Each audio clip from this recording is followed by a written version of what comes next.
দর্শক, বন্যা পরিস্থিতির আরও বিস্তারিত তথ্য জানাতে পর্যায়ক্রমে আমাদের সহকর্মী নাইমাল জিকো এবং নয়ন বড়ুয়া জয় আমাদের সঙ্গে যুক্ত হবেন। কক্সবাজারের চকরিয়া থেকে শুরুতেই যোগ দিচ্ছেন নাইমাল জিকো। জিকো, একটু জানাবেন, আপনাদের বানানো প্রতিবেদনগুলোই আমরা দেখছিলাম এতক্ষণ। বর্তমানে বন্যা পরিস্থিতি কি, বন্যা দুর্গতদের ত্রাণ সহায়তা নিয়ে বিস্তারিত কোনো তথ্য থাকলে আমাদেরকে একটু দেবেন। কলি, আমি এই মুহূর্তে যেই জায়গাটিতে দাঁড়িয়ে আছি এটি আসলে কোনো পুকুর বা জলাশয় নয়, এটি চকরিয়া সরকারি কলেজের মধ্যেই দাঁড়িয়ে আছে এবং এই কলেজের মাঠের আসলে এই অবস্থা।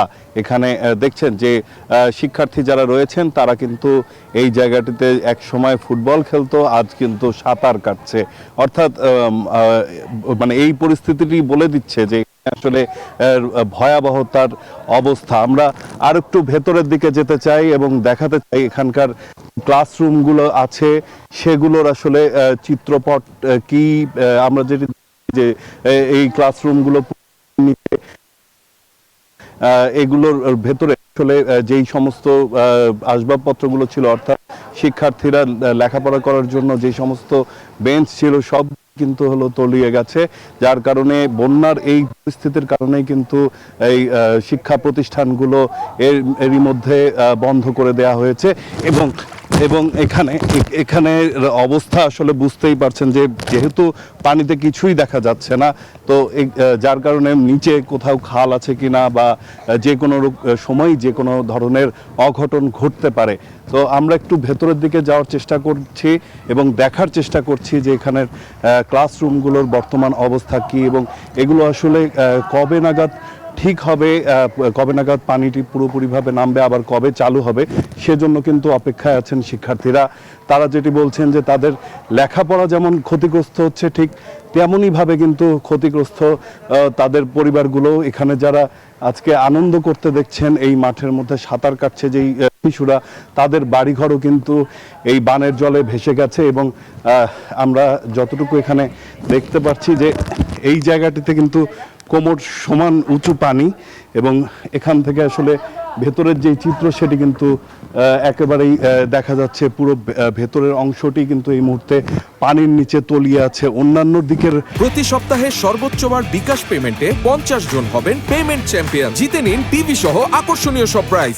যদি কথা বলি, দু একটি ভবন উঁচু আছে, তবে অধিকাংশ ভবন যেগুলো রয়েছে, পাশে একটি স্কুলও রয়েছে, সেই স্কুলও কিন্তু শেষ হয়ে পানির নিচে তলিয়ে গেছে। তো সামগ্রিকভাবে যদি বলি যে এখানে মানুষের জীবন আসলে দুর্বিষহ হয়ে পড়েছে। মানুষের দৈনন্দিন যে সমস্ত কাজ, প্রয়োজনীয় শৌচাগারে যাওয়ারও আসলে উপায় এখানে নেই এবং খাবারের যেই বিষয়টি সেটি নিয়েও ছোট ছোট শিশু যারা রয়েছেন তারাও অনাহারে রয়েছেন। যেই শুকনো খাবার দেওয়া হচ্ছে সেটিও কিন্তু অপ্রতুল তাদের জন্য। এই জন্য কিন্তু দ্রুত একটি সমাধান এবং সাহায্য সহযোগিতা চাইছেন। তো এই ছিল এখন পর্যন্ত আমার কাছে এখানকার সবশেষ তথ্য। কলি, জিকো, আপনাকে ধন্যবাদ। সেই সাথে আমাদের আরেক সহকর্মী নয়ন বড়ুয়া জয়ের কাছেও আমরা যাব। নয়ন বড়ুয়া জয় চট্টগ্রাম থেকে আমাদের সঙ্গে অপেক্ষা করছেন। নয়ন, একটু জানাবেন চট্টগ্রামের কি অবস্থা? কলি, দেখতে পাচ্ছেন চট্টগ্রামে সবচেয়ে ভয়াবহ রূপ নিয়েছে বন্যার সাতকানিয়া আর বাঁশখালী। আমরা দেখতে পাচ্ছি সেনাবাহিনীর টিম, দেখতে পাচ্ছেন সেনাবাহিনীর যে শুকনো খাবারগুলো সেনাবাহিনীর বোট করে কিন্তু সেনাবাহিনীর টিমরা তারা একেবারে দুর্গম এলাকায় যেখানে আশ্রয়কেন্দ্র রয়েছে সেই জায়গায় পৌঁছানোর তারা চেষ্টা করছেন।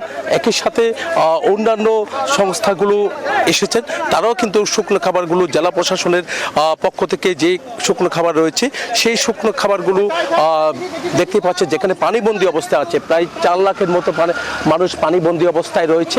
আমরা যেদিকে দেখছি, যেদিকে চোখ যাচ্ছে সেদিকে পানি আর পানি থই থই করছে।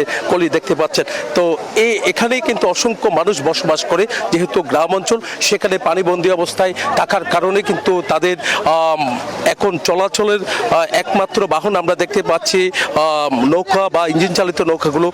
তাদেরকে এই ইঞ্জিন চালিত নৌকা করে তাদেরকে নিয়ে আসার জন্য চেষ্টা করছেন আইনশৃঙ্খলা বাহিনী। তারা শুকনো খাবার যেখানে আশ্রয়কেন্দ্র রয়েছে সেখানে অনেক লোক অবস্থান করছেন।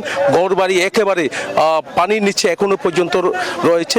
তো বন্যার এখনো পর্যন্ত কোনো উন্নতি দেখা যাচ্ছে না, তবে কোনো কোনো জায়গায় চন্দ্রাইশ পটিয়া সহ কোনো কোনো জায়গায় কিছুটা পানি নামতে শুরু করছে। তবে সাতকানিয়ার ক্ষেত্রে কিন্তু আমরা এখনো পর্যন্ত ভিন্ন দেখছি, তো এখনো পানি যেভাবে নামার কথা রয়েছে সেভাবে নামেনি। তবে আবহাওয়া অধিদপ্তর বলছে বৃষ্টি থামলে কিন্তু পানি নামার সুযোগ রয়েছে বলে আমাদেরকে জানিয়েছেন। সকাল থেকে এখনো পর্যন্ত থেমে থেমে বৃষ্টি অব্যাহত রয়েছে, তার কারণে বন্যার যে ভয়াবহতা সে ভয়াবহতা এখনো পর্যন্ত রয়েছে বলে আমাদেরকে জানিয়েছেন। জেলা প্রশাসক যেমনটা জানিয়েছেন, তাদের যে যারা বন্যা কবলিত এলাকায় রয়েছে, তো অনেক মানুষ যে এখন পানিবন্দী অবস্থা আছে তাদেরকে অন্তত শুকনো খাবারগুলো পৌঁছানোর জন্য তারা চেষ্টা করে যাচ্ছেন। স্বেচ্ছাসেবক থেকে শুরু করে আইন শৃঙ্খলা বাহিনী তারা চেষ্টা করছেন, যেহেতু সরাসরি গাড়ি করে সেখানে পৌঁছানোর সুযোগ নেই, তার কারণে নৌকা করে, ইঞ্জিন চালিত নৌকা করে, এমনকি সেনাবাহিনী স্পিড বোর্ডে করে কিন্তু তারা পৌঁছানোর চেষ্টা করছেন। এই ছিল আমার এখানকার সর্বশেষ। ফিরে যাচ্ছে স্টুডিওতে কলির কাছে। ধন্যবাদ আপনাকে জয়।